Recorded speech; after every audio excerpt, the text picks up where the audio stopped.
Hello, guys. I'm going to do a little overview of the situation with Ukraine and Putin. If you want to look back at my last video, which is trending really nicely, actually, it's about Putin and Ukraine and the asteroid Ukrainia and Biden stuff and Vladimir. All of that stuff is really amazing. I do not have a political opinion about the situation in the Ukraine, although I do know the historical context. I'm simply reporting the astrology. Now, let's talk about some of the intensity coming up for all of us as we come into this crunchy time with Pluto and Shiva the destroyer and Venus and Mars all colliding around the 2nd and 3rd of March. And then on March the 5th, Pluto, Venus and Mars hold hands at 0 Aquarius, which is the spot where the great conjunction happened back in December of 2020, conjunction of Saturn and Jupiter. This is a hot spot in the sky. When I looked at the charts, which I'm going to show you of what's going on with the modern day Ukraine chart, Russia's chart, Vladimir Putin's chart, and the current sky, I was stunned. I was stunned. And if you're an astrology geek, you're going to like this stuff. You can see the forces of destiny playing out. Vladimir Putin was born with the asteroid for Ukraine on his midheaven Pluto in his 10th house of career. The day that little boy came out of his mother's womb, something about the word Ukraine would have meaning in his life. There are 22,000 named minor asteroids that travel between 3 to 5 years in orb around the heavens, around the zodiac from the asteroid belt. And Ukrainia is one of those asteroids. Okay, so you cannot make this stuff up. And it's because this is happening in the sky when he was born that Putin was always going to have some deal with Ukraine. This is a destiny play. We're all caught up in a soul called Vladimir Putin by mortal name, but a soul who's enacting something on the world stage that was part of his destiny. Now, we're going to talk a little bit about what it means when Pluto, the god of death and also atomic energy, comes into a story in a part of the world where there's so much fear that someone's going to launch a nuke, basically. Okay. So on the day of the invasion at 5 a.m., the rising sign of the invasion moment at 5 a.m. in Kharkov, Ukraine, was actually like 25 or 6 degrees of Capricorn with Pluto, the god of plutonium and nuclear devices, on the ascendant by a degree. So what happened right after the invasion? First of all, there was a takeover of Chernobyl area, nuclear radiation, Pluto energy. Then there was the Putin stating that he would actually tell his soldiers to up the ante on be nuclear ready, and the whole world was, so the theme of nuclear detonation is a big one here. It's embedded in the very moment that the decision was made to invade Ukraine by the Russians or by Vladimir Putin. On top of that, right now, Pluto is sitting in the sky with the asteroid Shiva the destroyer. This is one of the big gods of the Hindu mythology. And right now in the sky, Mars exalted in Capricorn without anyone to rein him in. So he's like over the top warrior energy. And what I mean, rein him in, well, Saturn is the owner of the Capricorn zone, but isn't there, is busy in Aquarius doing other things and can't calm down the Martian warrior energy. Venus is trying her best to bring peace. She's in Capricorn, not her strongest place, refinement at the very best, subtlety at the very best, endurance at the very best, but she's not able to just go, yeah, peace is here, and that energy is intense because then Shiva, the destroyer, is sitting there. Shiva the destroyer had all these weapons, and there's this really weird part of he had like 3 different really intense weapons that he could use to slay things. Shiva the destroyer is also connected to what we need to destroy in order to create something new. So like a forest fire can burn down the forest, but then all the new growth is so amazing for the ecosystem of the forest. So this could be not so much about like a nuclear detonation that's happening in the sky, but the destruction of something that is no longer needed. Now, the Ukraine wants to join the European Economic Union and just signed up for it. Technically, if they said yes, that means that Europe's at war with Russia. Seriously. So I don't know what's going to happen with that. And Venus will be besieged between Mars, passing through Mars around the 6th of March, and then aiming for Saturn until the 28th of March, and Venus, the goddess of peace and harmony and treaties, in a long state of enclosure, malefic enclosure or besiegement, tells me that those first 3 weeks of March isn't easy for peace. There is like, it could be a wobbly peace. There could be a forced peace. There could be a lot of fruitless negotiations or something like that. Broad picture thing as well. 0 degrees of Aquarius is where Mars and Venus will sit on March 5th, 6th, right? The 5th is a good day. Venus is yet to be besieged. The 6th, she goes past Mars and there's besiegement or enclosure. And that's like a good planet. Venus can't do her job. She wants to bring love, beauty, art, peace, and she can't bring it. Or things go from, things go from bad to worse, perhaps, but more like she just can't bring it. She doesn't have the power to do what she's here to do. And, at 0 degrees, that hot spot in the sky on March 5th, 6th, there is Altair. Altair is a star connected with war and military conquest. It is the eye of the eagle in the constellation of the eagle. And it was used in ancient world to determine when is a good time to declare a war. Will Altair be helping us? Like, I'm not kidding. Is Vladimir Putin an occultist? Does he have astrologers on staff? Of course he does. He actually said to his general, he expects to get this all rounded up by like March the 2nd or 3rd. Well, hello, because on March the 5th, Venus and Mars will go into Altair's area of influence. And technically speaking, just so you know, even before that, even on February 28th and March 1st and March 2nd and March 3rd and March 4th, well, certainly March 2nd, 3rd, and 4th, the energy of Altair is being activated as Venus moves and Mars move closer to 0 Aquarius. So military conquest, all right, success in war. Born to win, plays to win and wins. You can't make this stuff up. So, and this is the last time Mars will be with Pluto, I believe, okay? Because more exalted Mars in Capricorn every 2 years, but Pluto is leaving in 2024, the entirety of the whole Capricorn story. So this is a last gasp of this energy of a warrior in exaltation with no reins on him. And it may look like to the world like Putin's being irrational or overly ambitious or lost his mind. Well, there's a lot of historical detail I won't go into, but NATO has been ingressing and breaking the agreements the West made with when the Soviet Union was disbanded. There were agreements that the NATO would not grow any bigger kind of thing on the states that were buffering the former Soviet Union. And of course, those rules, those have been broken over and over again. And that's just that. Putin was born with Pluto on his midheaven. That's dictator. That's tyrant, that's mafia boss, but it's also plutonium and nuclear engagement. So my biggest worry is that with Pluto on the midheaven of Putin and Pluto on the ascendant of the invasion chart, that there could be a limited nuclear exchange. Obviously, it's going to be limited, but I would hate to see that. Okay. Well, continuing on here, I'm going to talk a little bit about a couple of things before I show you the chart that it's going to blow your mind. If you're an astrologer, stick in there. This little book by Archetypal Universe by Ren Butler, one of my colleagues, and I'm also studying archetypal astrology with him. I just think this says it all, right? What happens when Mars and Pluto get together? Yes, it happens every 2 years. With Shiva the Destroyer, the asteroid right there, I don't know, not really. So, these kinds of words for the shadow quality, right? Feelings of savage ferocity, raging aggression. I feel an army in my fist. The conqueror archetype. Yeah, Putin's trying to conquer the Ukraine. An all-out war, blood and fire. And please don't comment here in my description box about what's really going on. I do understand that there are 45% of Ukraine speaks Russian, that the territories on the fringe, the separatists and stuff, want to be part of Russia, that there's a huge linguistic and religious cohesion between ancient Russia before the Soviet Union even, and the Ukraine. But there's also the Austro-Hungarian Empire side near Poland, right? So it's not just one country. It's like Canada with the Quebecois and the rest of Canada.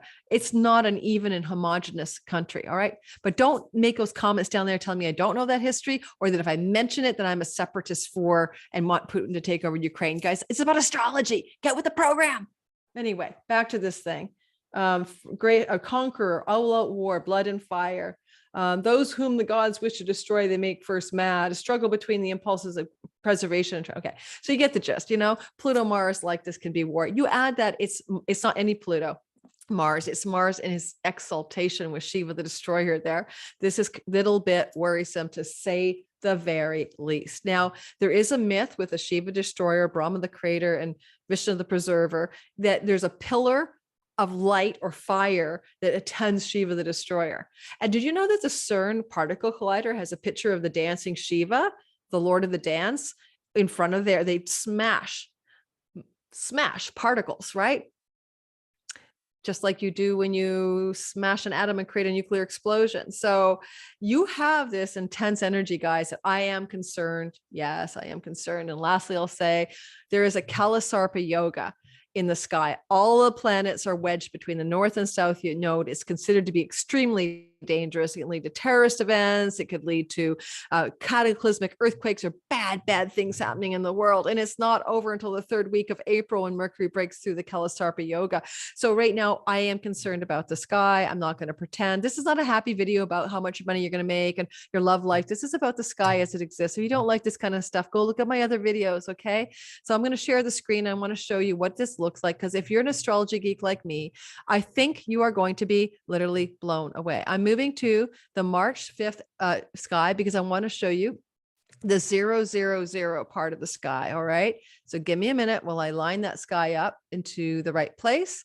And we're going to look at the overlapping asteroids, planetary placements of Russia, Ukraine, and Vladimir Putin's charts. It's going to be very short though, but I want you to see what I'm seeing. I promise you it's going to be important, because you'll see that, we're pawns on the game board of destiny, guys.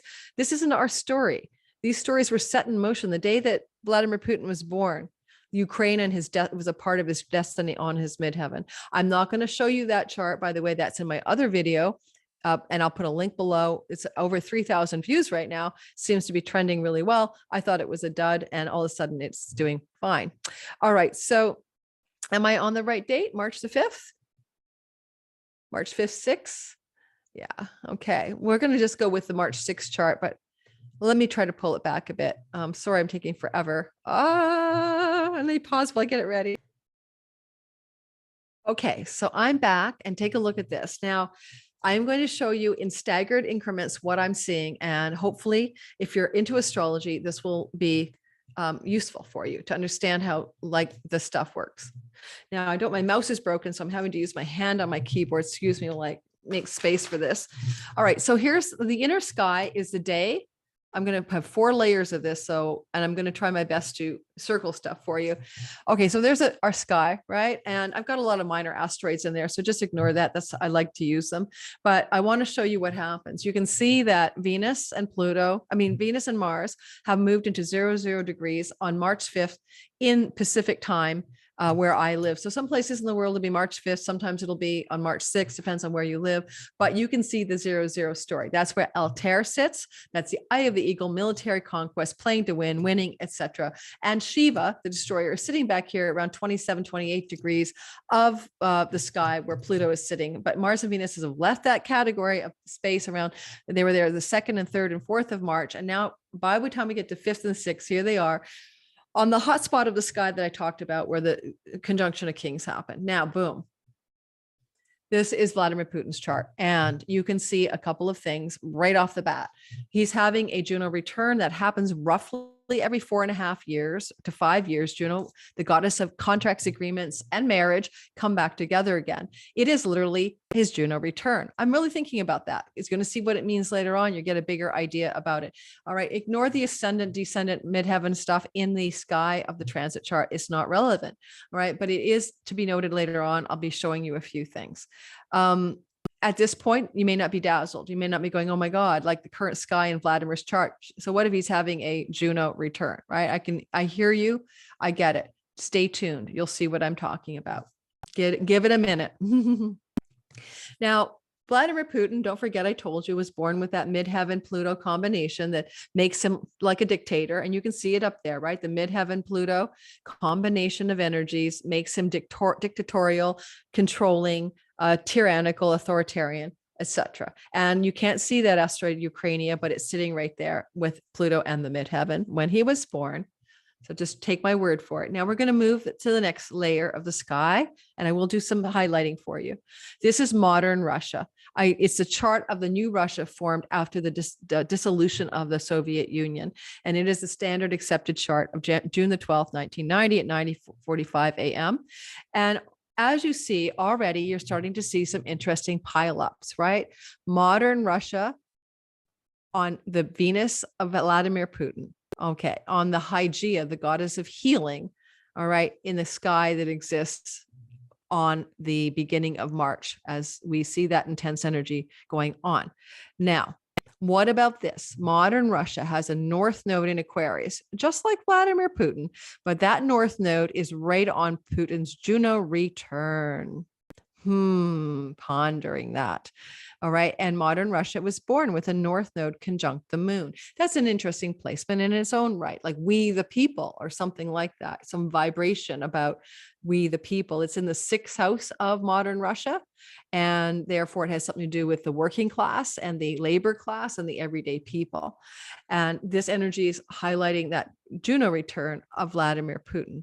Now, you can also see, and it's going to get even more intense, but I will circle things, that modern Russia has its moon. Vladimir Putin has his moon on modern Russia's Mercury. Really? He's got his moon on modern Russia's Mercury. What does that mean? Well, I could say that Pluto's emotional baseline or his lunar energy, that moon is in his 8th house, by the way, and there's all this confusion about his real mother and his secret mother versus the standard mother story. And of course, mother in the 8th house, betrayals and secrets. But that aside, this mother or moon energy that belongs to Putin is on Mercury, the messenger of the gods, in the 10th house of modern Russia. Now let's take Ukraine and we'll share with you the big story. Modern Ukraine is on the outside. Watch me as I do the old annotation trick, and I'm going to circle a few things so you can see what I'm talking about. You cannot make this stuff up. All right, what color am I going to use? Does it really matter? I'm going to draw. Okay, and we're just going to pick, do I need a color? Probably not. What color will stand out in the sky? Let's try for red, and if it's too light, I'll change it. Okay, watch this. Okay, yeah. I wish my mouse was working. I'm doing this on a cursor, so excuse me.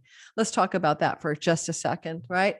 So what do we have here? We have that Putin moon in his 8th house of secrets and betrayals and mischievous stuff on the Mercury of Russia, in the 10th house of natal Russia, and on the root, the IC of the Ukraine. The root represents the homeland. So you can see that there's this really intense connection between between Putin's emotions, the moon, the Mercury, the communications or the messaging or whatever you want to call it of modern Russia, and the root of the Ukraine. So there is this play. This is standard. This is not going to go away. The current time frame is the middle of the circle. Okay.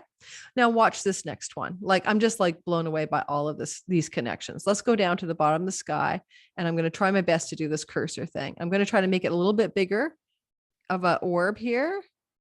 We can see.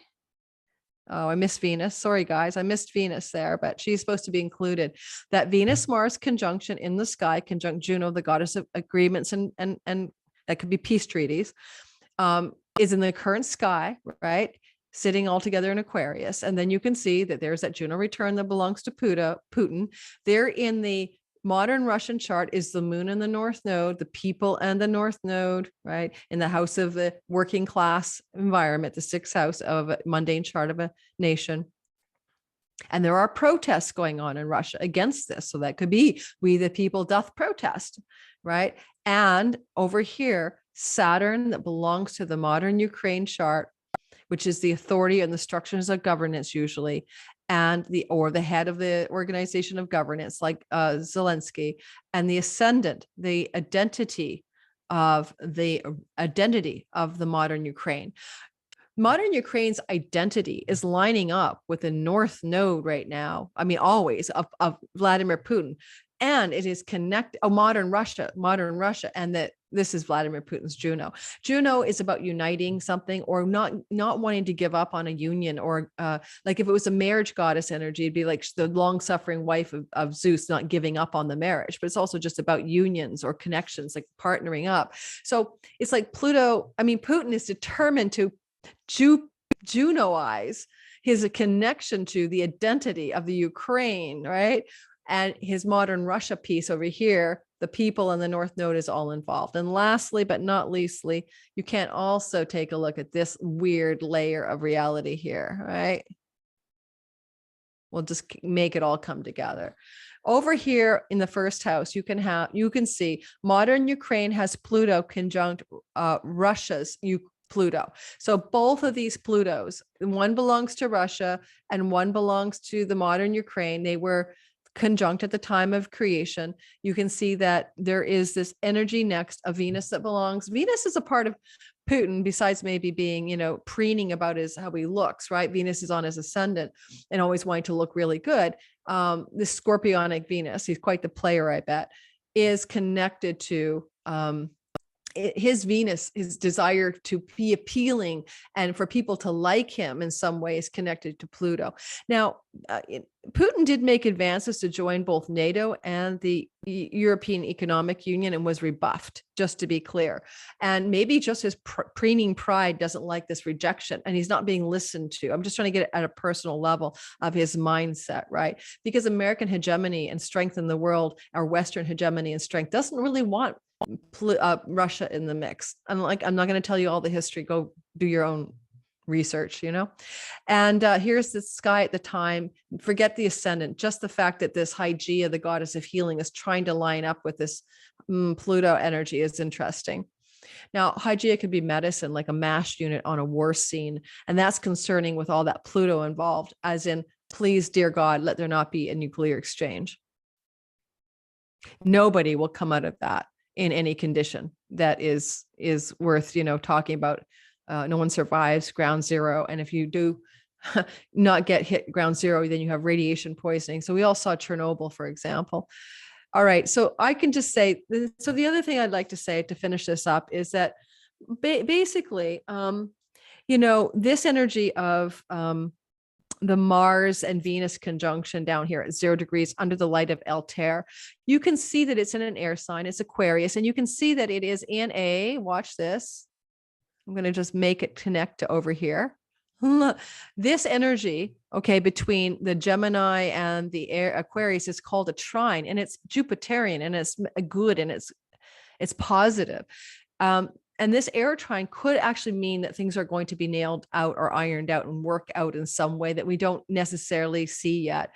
And I can say that with this new reset button, even with Venus besiegement, I certainly don't think things will get ironed out until after the 28th of March. But you can see that there's a flow happening here between all of this, in essence, all of this part of the sky and all of this part of the sky, including the root of the chart that belongs to the Ukraine.